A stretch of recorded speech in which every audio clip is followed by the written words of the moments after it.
Hari ni laki kita menampai. Oi, kan macam tu. Memang lekat di hati. Macam tu sampai.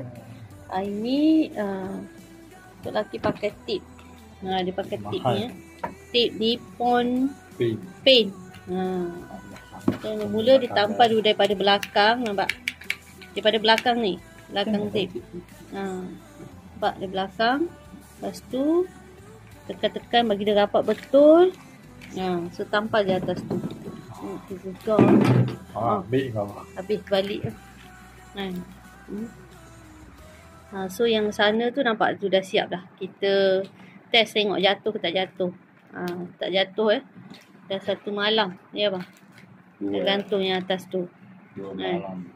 Pada malam gantung tak jatuh. So tip Nippon ni kalau korang nak buat tampal pakai tip ni. Nippon Paint. Harga dalam RM5 lebih. So yang ni cepat sikit lah. Cara ni cepat sikit.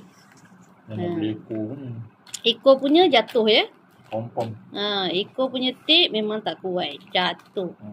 So yang gantung kat atas tu kalau korang nampak tu dah 2 malam so tak jatuh.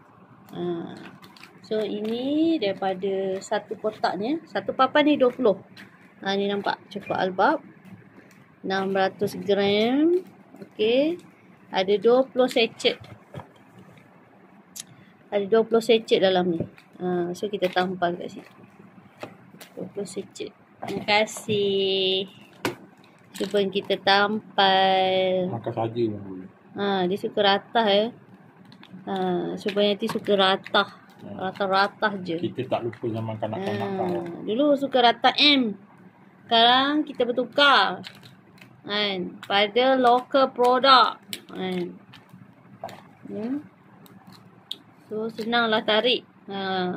Toke-toke kedai dia nak bancuh air senang tarik. Boleh nak bancuh tarik. Suka hati beli nak balik rumah pun. Sekotak ni 39 Sekotak ni 39 untuk kotak. Kalau untuk papan ni satu papan ni 40. So siapa-siapa yang rasa nak sepapan, nak terus gantung kat rumah bagi anak-anak bancuh sendiri, niaga dengan anak-anak ke. Tarik bancuh anak-anak bancuh sendiri. Tak payah campur apa-apa dah. Tak payah campur susu, tak payah campur apa-apa dah. Nampak dah nak siap. Campur sudu. Sudu tak boleh kacang. Sudu lah, kena ada sudu.